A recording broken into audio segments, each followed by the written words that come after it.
Principal, I got your phone call. Why is my son in your office? Well, ma'am, your son got into a fight with a fellow student today. You what? Mom, wait, you don't understand? I understand perfectly. My son is a barbarian. But no, the other kid hit me first. What? Yeah, I had to defend myself.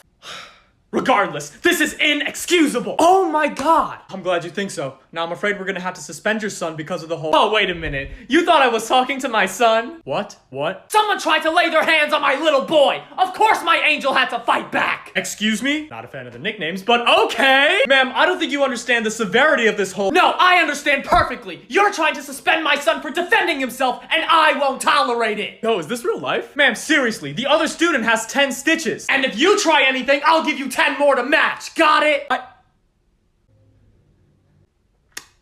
Yes, ma'am. That's what I thought. Simon, let's go. Yes, sir.